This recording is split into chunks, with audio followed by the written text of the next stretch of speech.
It's time to now glaze Blue Lock.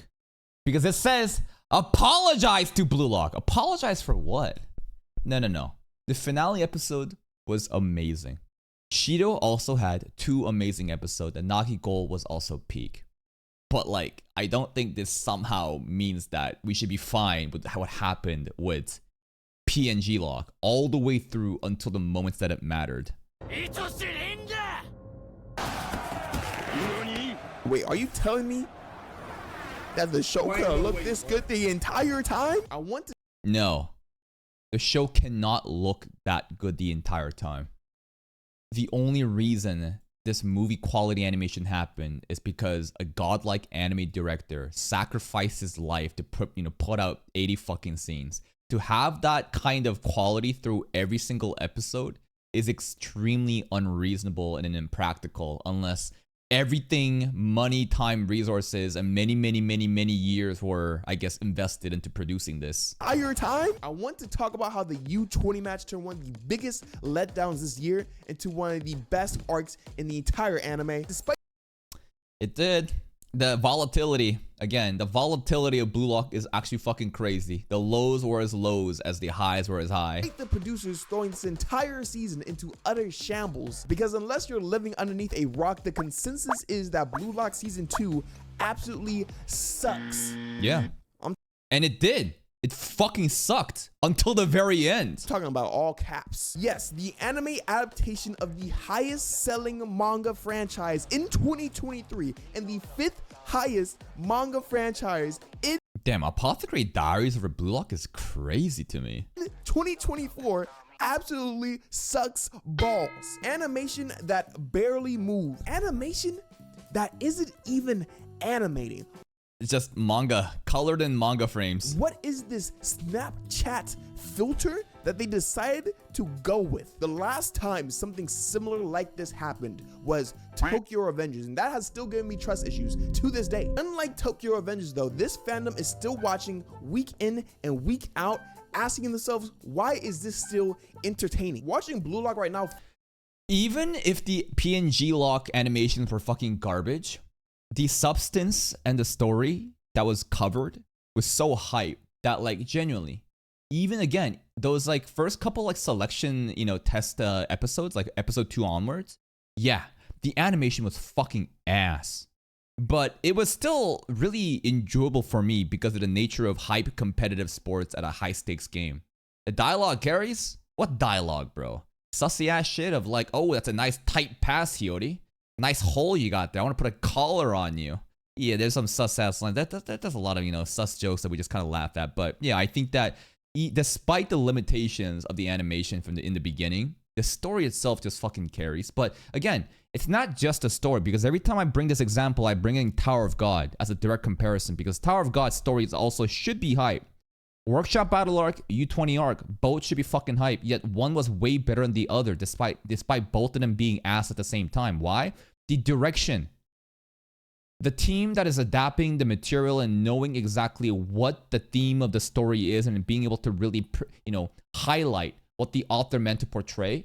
Tower of God can't fucking do that. Answer Studio can't fucking do that. But 8-Bit Studios, because they closely worked with the actual mangaka and the editors, compared to Tower of God, where SIU is over in Korea and this random ass studio has no clue what they're doing, I think it makes a lot of sense why, despite both of them having limited animation, one stood out better than the other.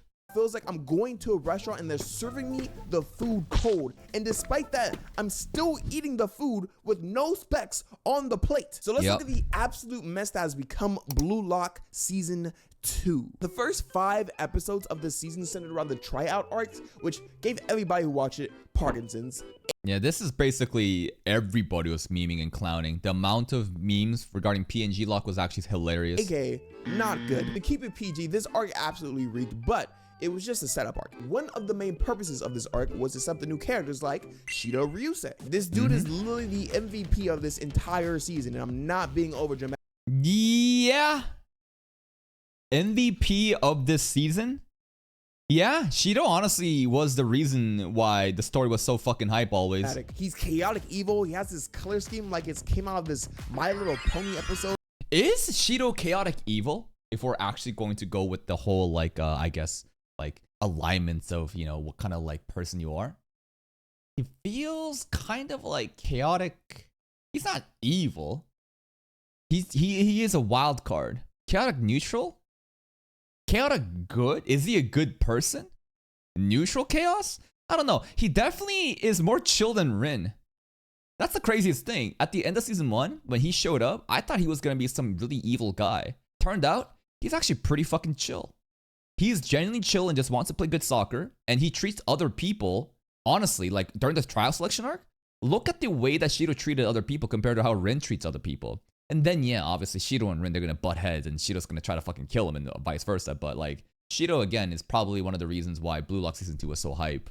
Dude is always either aggravated or aroused. It's one of the other. It's a little odd. Karasu probably spends an hour a day on this oddly angular haircut. This guy kept on saying Mr. Average, blah, blah, blah. Holy shit, he was so fucking annoying. Where was he in U20, bro? He didn't do shit. Did he even enter Flow State, bro? This guy was the biggest fucking fraud. Isaki should own him like a fucking clown. Bro literally got reborn as a hero and says, I'll lead Japan, you know, to the U20 World Cup. What the fuck is Karasu doing? Otia, who is like this soccer ninja. Yeah, this guy is also fucking weird too. Like, Karasu and these two, honestly, I think they're pretty let down. So, what the fuck are they really all about? Soccer ninja? I'm not making this up, guys. They literally said he's a ninja in the anime. Plus, he's voiced by Zetsu Shinsui and Senju Tobirama. Yes, guys, Otia, racist confirmed. Kenyu, who might actually have... Yukimura was actually pretty decent.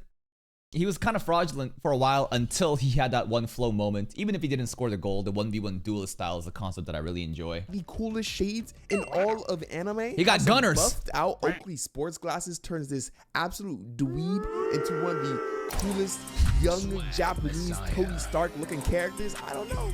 They work though. They also set up one of the biggest shonen aspects that we see in the genre with special attacks, which I'm surprised. I shouldn't be surprised on this being in Blue Lock. You know, I'm not the biggest fan of Kuroko no Basket at times because I feel like it teeters between this line of, hey, like these are some cool high school players playing basketball, and this guy just shoot a full court shot. Yeah, there's two types of sports animes, right? You have the realistic depictions of sports like Slam Dunk.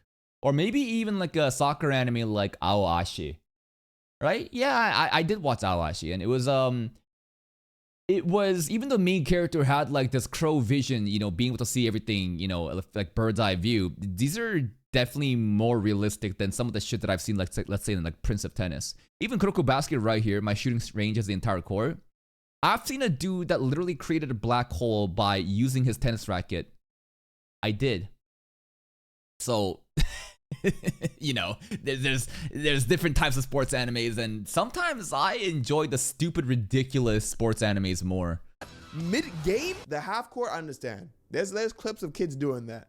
Full court shot, but Blue Lock knows it's not actually soccer. Disrespect, but no disrespect.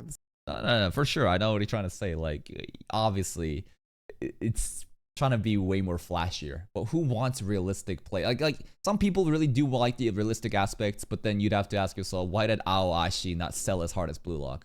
Why does the anime and the manga not do as well as Blue Lock? Some people really say that Aoashi is a superior soccer anime. Yeah, maybe if you're like understanding or like what's the word, semantics of better just means, you know, realistic depiction, but people want something fantasy, want something ridiculous and exaggerated, and for them to be surprised. Same time. So when Ryo pulls out this whole Kakashi copycat ability thing going on, I'm not surprised. I was hyped up. I can see it.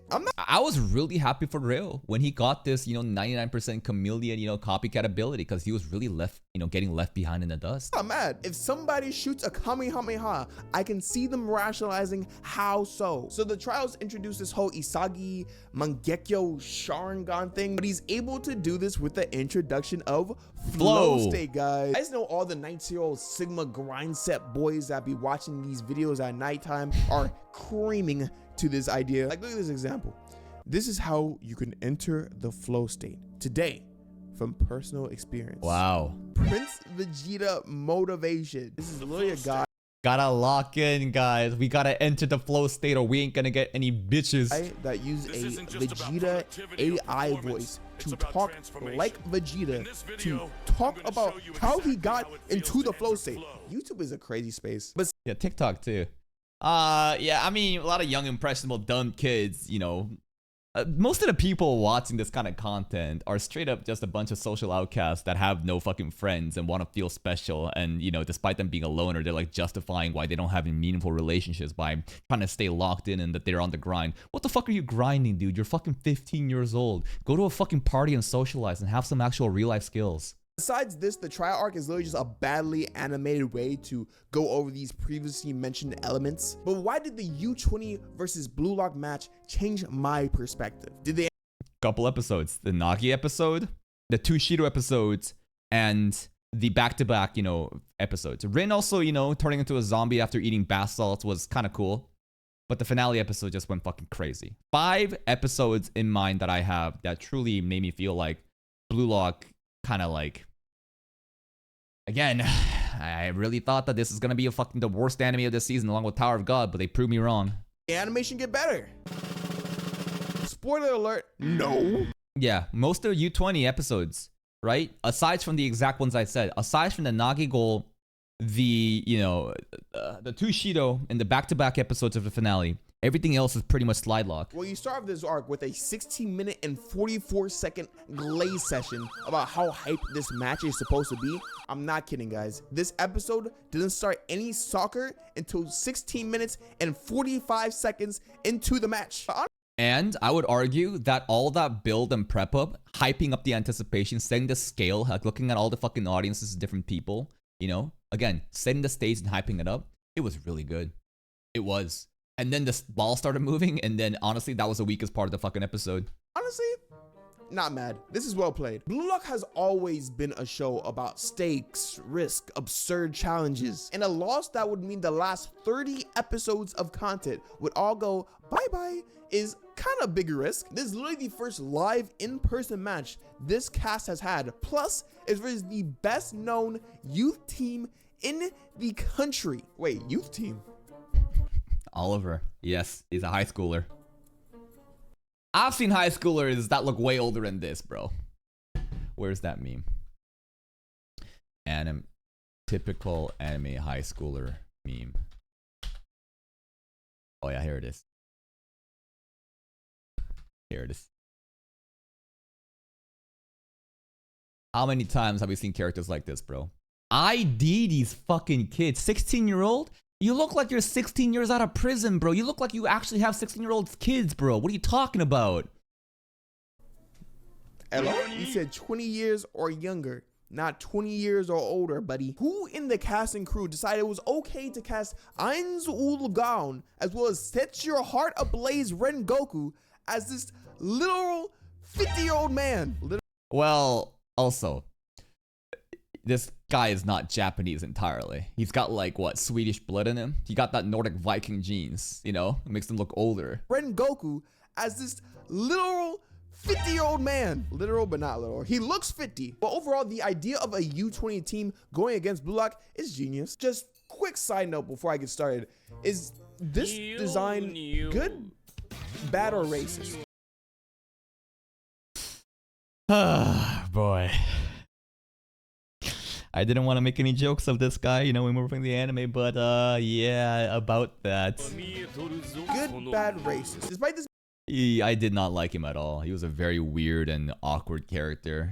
He's just very forgettable character. Honestly, most of the U20 team is fucking ass, man. Other than Oliver, Sai, and Shido. And Sai and Shido aren't even U20, by the way. Shido is from Blue Lock, and Sai is from an international fucking stage. U20 team is actually fucking ass. I thought they'd be really hype. Genuinely. They're so fucking bad. Even their ace striker, Sendo, got reduced to just fucking funny memes. And in the finale episode, it was funny. about how he said, I'm not gonna go for pinup models anymore. I'm gonna go for a Hollywood star. And yeah, that was a fun moment, but like, damn, bro. They're a bunch of clowns. Being a whole team of elite soccer players, my eyes are really on like 3 people right now. Give it up for the 50-year-old with the fake ID, Aiku Oliver. This might be the biggest and best foil this show has ever had. A player that wanted to be a striker but got his dreams spat on by those around him, only to choose a dream that literally counters the role of striker he once wanted to achieve. And in that process, he became one of the best defenders in the country, as well as the captain of the U20 team. This is like U20 team again, dude. These dudes are so fucking ass. Name one character here that's actually really cool. Other than Oliver. Who? Oliver's okay. What the fuck is Dairai Miroku gonna do? What is this shit, dude? The goalkeeper is so fucking lame. This guy ain't doing shit. This dude is literally just going around giving back shots. This dude is a fucking clown. This dude looks like a school shooter. What the hell did he even do? What the hell is this guy doing? He looks like he should be from a fucking anime called, you know, Healer that got banished from like a party, and he's probably the captain of the fucking Lightning Blades or something. What the fuck is this Tanuki looking ass dude? Who the hell is Cho Kento? This is Garo from One Punch Man with beady fucking eyes. Genuinely, U20 is ass. They are all fucking ass other than Oliver. This is entertainment. Are you not entertained? Even with this whole blue-green heterochromia thing going on with the facial hair, I can still respect, man. I'm not, man. Sendo is big Garbo. He's not good. He's a clown. At least that's what that make me want to think. This dude has been talking mad shit for the entire season and has not done jack shit for the entire season. Despite that, Oliver all up in his ear like, hey bro, you good. You go. You the ace of this team. Don't listen to the haters. Glaze, I know Glaze. you got the dog and you the best player on the field. I'm like, bro, where is this coming from? This nigga playing like ass. So he is fucking ass. I think that the whole concept of why Oliver's glazing is because he had that one moment about how, you know, he had to forsake his dreams and couldn't be a striker, and now he prevents other strikers from being good or some shit. But then there was also the aspect of, if there's a striker near me on my team that wants to blossom but can't do so, I'll be sure to kind of like cultivate them. You know, there's like the whole imagery of Oliver, you know, hunching over one single, like, I guess, flower that's trying to grow. That's supposed to be that. So he's gonna do some. Now, it's gonna be worth the glaze? I don't know. We'll see. And of course, the most glazed up character we've seen in this entire show, Itoshi Sai. And I think he lived up to the glaze. He didn't even give a fucking try. He didn't even try all of U20. He was just doing playmaking. And then in the finale episode, he actually cranked it up and everything changed. The whole fucking anime turned into a movie scene. And then what happened at the very end? He let Rin get one. He threw. That's what's heavily implied at the end. That Sai, he was like, all right, fuck it. I'll throw. Yo, relax. Hey, keep your pants up. Y'all crazy. There's kids around. Character-wise, I think his archetype is perfect for the show. Dude literally put up to the first team meeting with a crackhead with cotton candy hair. For no apparent reason, he goes up, he walks up to the stand and hit the entire team with a smell like bitch in here. All y'all smell like bitch to me. Is he wrong though? They are all bitches. Then the crackhead he brought just starts yeah, this is fucking crazy. There was no need to do this shit, though. Fighting the team members out of nowhere, unprovoked. So he just proceeds to walk away and walk out the room. This is aura, gang. This is aura farming at its height. When it comes to his playstyle, though, even though this dude is obviously very OD, I don't think I'm sold on it yet. I don't know, maybe because he's not a striker.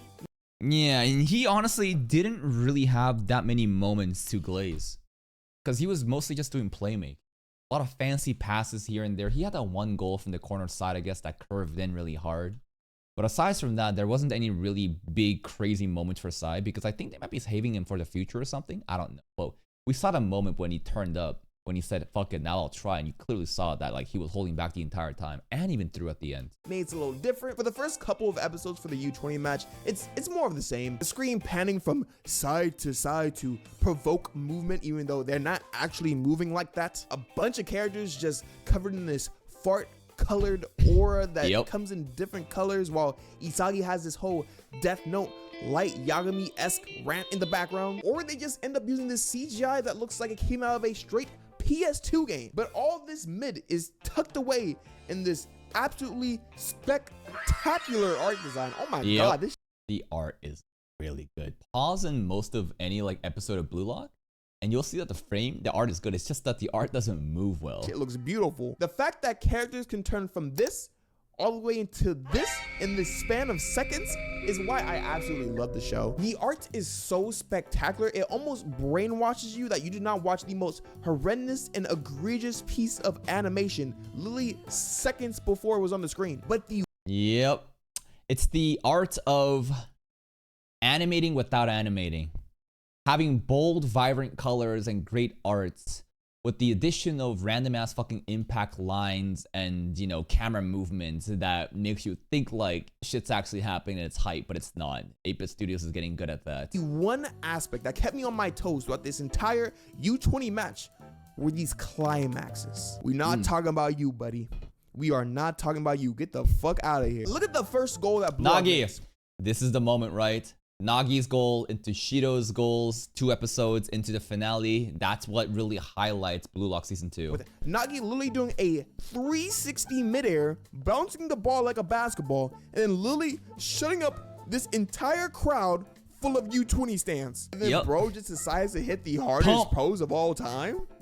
Okay, Nagi? Shido hitting this dragon drive over Shigiri. Again, how this is a sports anime is beyond me. They I don't give a fuck. Give me more of this, man. have the other special attack that might be the best anime cut Yeah. in this entire Yeah, this is probably the best goal of Blue Lock Season 2. anime show with the Big Bang Drive. Again, dude's either aggravated or horny. aroused, and I don't think I need to say which one. They are literally showing, Sperm. bro, is that sperm cells Yep. on my screen? And on Yep. top of all of this, they sprinkled that one shonen element that everybody loves. Is with a little bit of like a transformation in this with the That's right, like a new power, a new state, flow. flow states, a little bit of flow state. I love it. transformation. But instead of blonde hair and cool new swords, at least for now. Aye. Cause hey, Blue, I don't know your game like that. I don't know what you got in the tuck. But instead we have a bunch of high school kids doing some of the most ridiculous things I've seen in soccer. Can you dropping this whole video game street style action sequence with him cutting through the lanes and It's only cool. to be countered by another nigga in the flow state? Oh shit. He's 50 years old. It almost feels like I'm watching a Dragon Ball Z battle royale, but Yes, because sports animes are basically battle shonen. I would argue sports anime has all the elements that battle shonen watchers enjoy, but like way more condensed because everything is like a tournament arc, bro. These different states of powers, they're basically new forms, bro. All the shit that you enjoy, action, hype, high stakes, it exists in sports. It's just that rather than trying to kill each other or something, fight to the death, we're just playing sports. every character is going Super Saiyan to beat the other person's Super Saiyan. It's kind of insane. So, fun fact, I made this video of this season before the final episode came out saying, Why? hey, this season, still fun to watch. Okay. I watched the final episode, Ah, okay. and I can confidently say, this season is still fun to watch. When they told us the final episodes would be coming out together, I knew they were cooking up something in the back. Something was cooking back there. It was gonna be fierce. But this? I don't think Yeah, nobody expected this though. Like, I think a lot of people had high anticipation that the finale episodes were going to be really good. But like, to the point where the black bars show up, like there's very specific episodes that people talk about a lot. And these cases happen when a specific anime director goes out of his way to just create this insane like peak out of fucking nowhere. The quality just shoots up. Obviously, it can't happen always, but the fact that it happened, I never expected it, and it was such a good surprise. Here's another aspect of it too. I think that we have been conditioned by being fed so much slop, right? You seeing slide lock, PNG lock over and over and over again. So our standards are very lowered. If you're exposed to shit the entire time and suddenly you see some above average animation, you might think it's peak.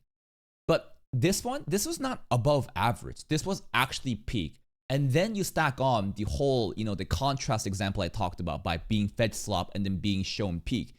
it's just unreal. It's just so fucking good. think anyone expected this level of animation coming out of the final episode. The Itoshi Rin crash out was something out of a fever dream. I ain't gonna hold you. This was some Kendrick Lamar levels of crashing out. Apparently, Hajime Mihira. That's right. That's the animator. He created 80 separate fucking scenes just for this episode. It's because of this one single person that the entire perception of Blue Lock could be changed. Was in charge of this cut and has done many other Blue Lock cuts in the past. So, hey, shout out to you. Whatever you want, you would have it. Even though this godly cut was definitely a highlight out of the So episodes, good. the entirety of the last 2 episodes overall had me running around the house like a crack addict. Yeah, it was really high quality. Like in entire episodes, even without, you know, the movie scenes, it was really good. It's just that the movie scene just took it to the next level. Itoshi Sai is absolutely that nigga now. I don't give a fuck. I've never seen someone little bro, his own little bro like this before. Baited Isagi him. cooking the absolute shit. Look at that, bro. Rin was so ready to become, you know, a little gentle kid again. And then Sai was like, damn, it's looking like Japan does have future after all.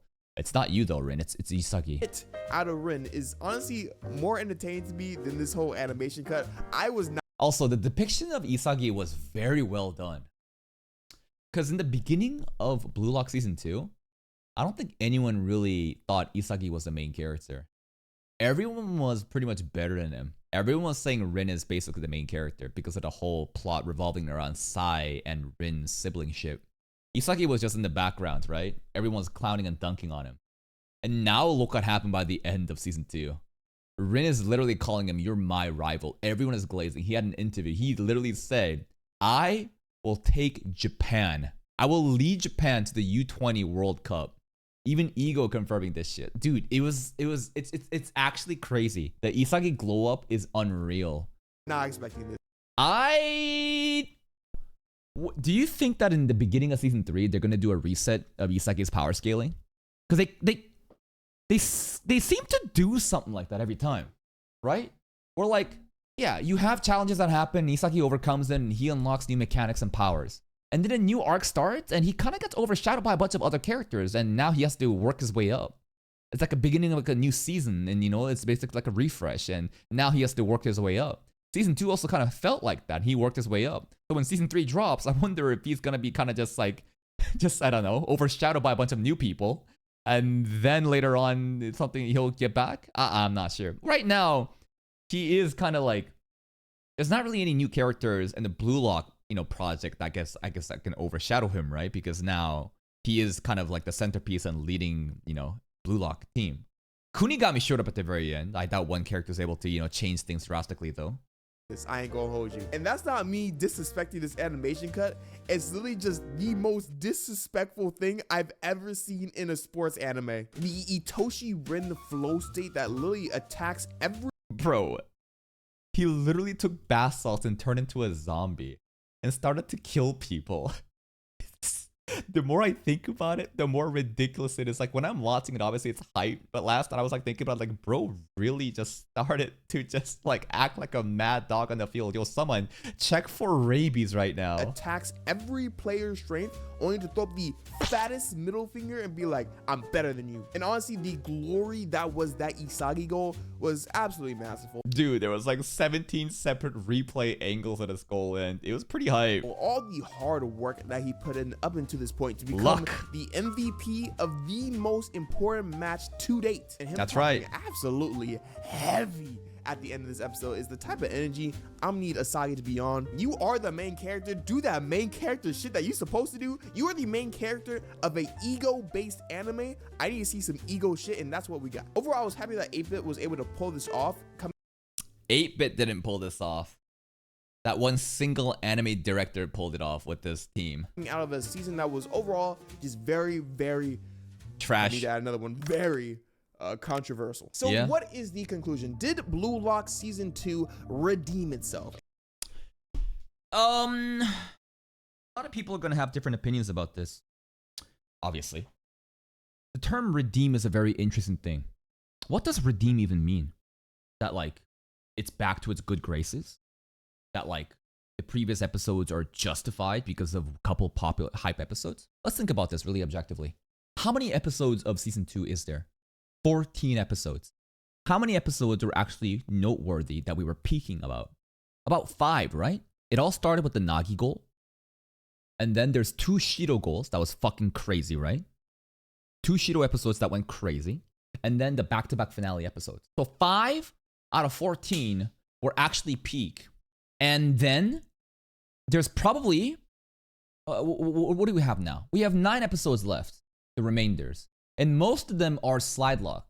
Couple of them were actually entertaining enough because they didn't actually have soccer animation happening. Like, let's say the first episode and like the hype preparatory episode setting the stage for U20. So if we subtract 2 of those away, which are I think pretty decent episodes, now we have 7 episodes that are just either completely mid or trash.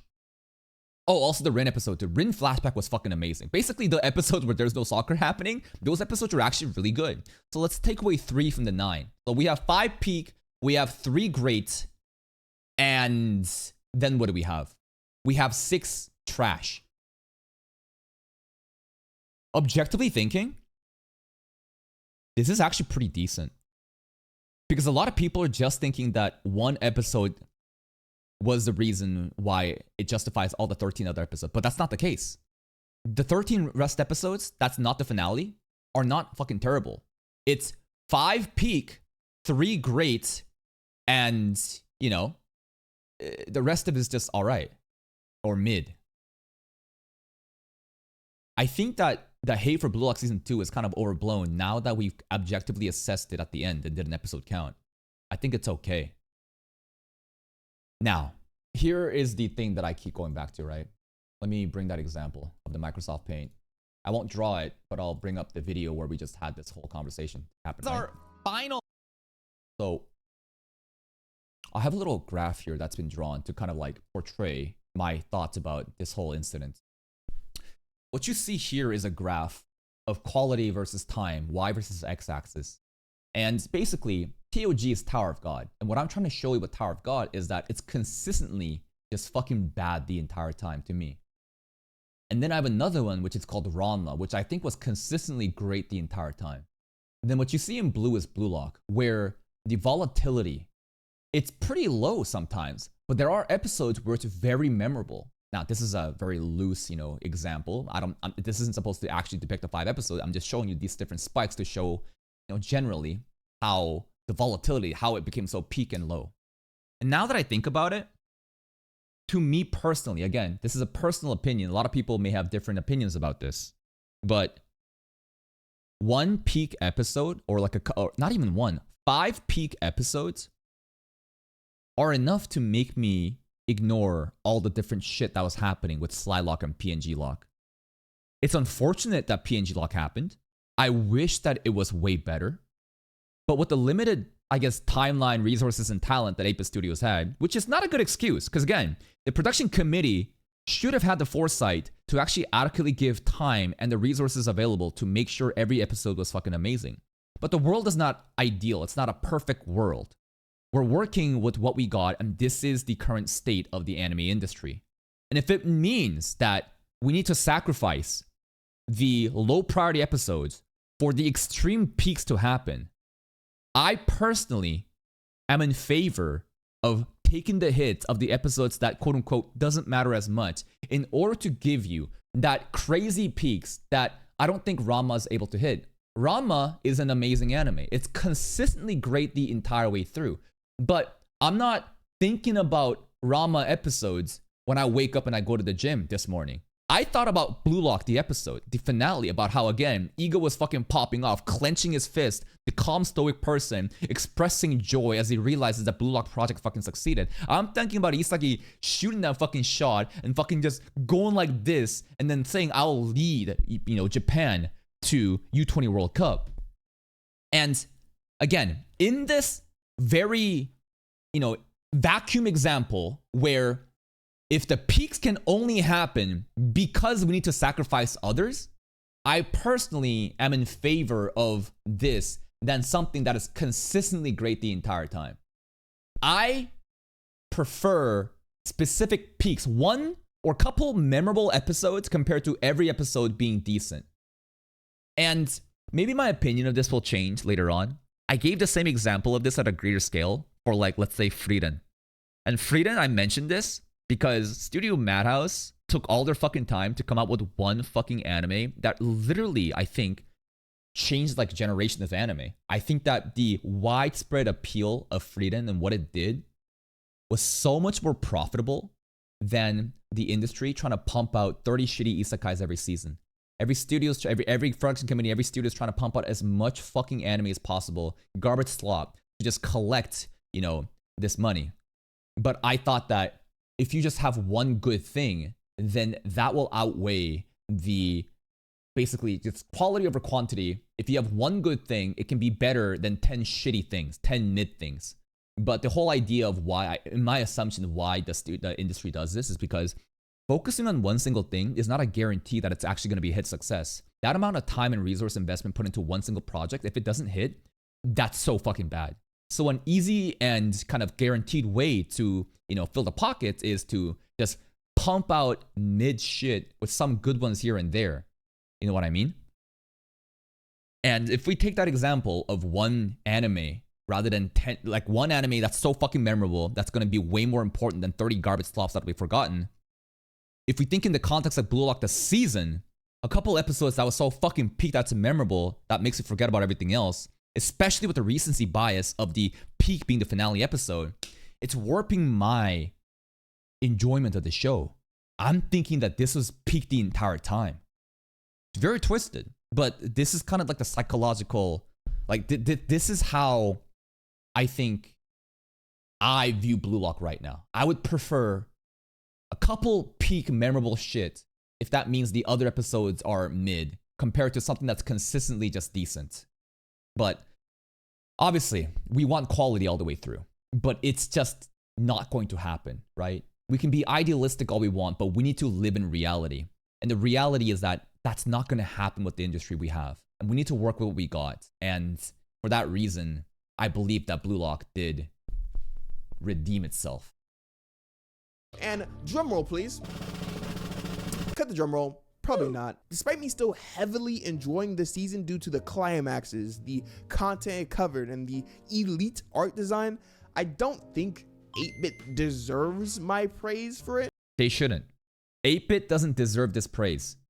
That specific anime director that worked on the movie cut deserves the praise. More directly, we're beefing with the producers at 8-Bit. It is Exactly. The production committee fucking sucks.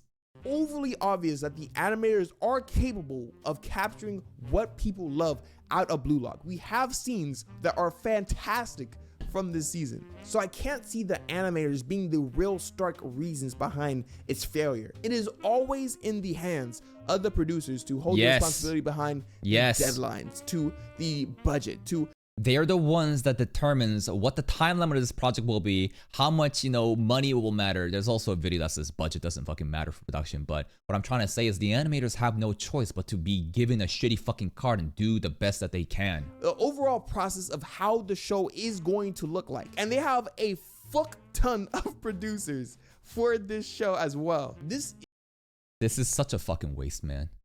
Straight up, what are these people all fucking doing? I think that this is the swamp that needs to be drained in the anime industry. Money is going to these fucking corporate suits that doesn't do anything for the anime. It's like the same thing that happens in the education industry. Do you know why teachers get paid fucking nothing even though they're the ones that's actually teaching? It's because there's so much fucking administrative staff. There's so much fucking bloat in these white collar fucking desk jobs where all they do, their jobs don't fucking matter. These producers, maybe I'm being very ignorant of this. I believe that this is a similar situation. These producers don't fucking matter. The actual talent, the anime studios that's creating the anime actually matters. But welcome to capitalism. People who have power and influence will sap all the fucking resources at the top without doing anything. And people at the very bottom who's actually doing the work will be given pennies. Producers for this show as well. This isn't a situation on them not having a capable team. We see that the team is very capable when they can be. Yes. In this situation, it feels like the producers are only looking at the wads of cash they are going to make, and they're just pushing out as much as they can, as fast as they can. And here's the thing. They're gonna get away with this because I believe that a lot of people will see again just the fucking peak climaxes, just as myself, and have a favorable opinion of this. The ratings will kind of reflect that. There's going to be a lot of positive, input signals from that. The production committee will see this and be like, damn, we actually got away with it. We actually are getting away with it. This will become the new industry norm where the volatility of the quality of the animes will probably follow this strategy. How to change the system? Stop watching the anime. If you really want to change the system, you can't change the system. You need an individual doing this. You can't do this. There needs to be a systemic change, but again, the world isn't perfect. It's not meant to be ideal. It's a shitty fucking world, and we're kind of working with working solutions. And unfortunately, this is reality. And I cannot deny the fact that the peak was so fucking good that it is genuinely making me forget about all the fucking garbage. To get more wads of cash, especially with them just animating the episode Nagi, which in theory isn't a problem in I heard that the movie was ass. of itself. You just have to ask the question, if you aren't able to handle this much workload, at what cost are these actions worth? Fans of At what cost? The animator's not seeing their family. The animator's getting paid nothing. The average Blue Lock animator gets paid 32 USD per month. From that interview with Martin from, the freelancer that basically just said, fuck this, I'm leaving. the show would not have thrown a fit if the show came out 1 year later. My hope is that the backlash from this season sparks some sorts of conversations over there at 8-Bit. Whether The only conversation they're gonna have is that, holy shit, we can keep doing this again. Straight up. Because, again, let's give credit where it's due and let's face reality. The peak episodes are actually so fucking good that there's gonna be a lot of favorable inputs. If there was actually no peak episodes and the entire season was actually just slide lock, yeah, they're gonna have a conversation. Yeah, they're gonna be like, you know what? Nobody fucking liked this shit. We can't do this anymore. But the fact that their strategy of prioritizing these few episodes and the volatility of the quality shows that. And again, there's gonna be a lot of positive inputs. So many people actually love the peak episodes. And I have the same opinion that these peak episodes are making me forget about the mid shit. I'm not even upset. I'm actually really hyped up that they actually delivered when it mattered. Now they will see this and be like, all right, all of the fucking projects, let's do that shit. be to take more time with the seasonals, maybe to not do any movies in the future, maybe to change some staffing when it comes to the production team, whatever it may be. Even though I enjoyed this season, it could have been something special. Absolutely.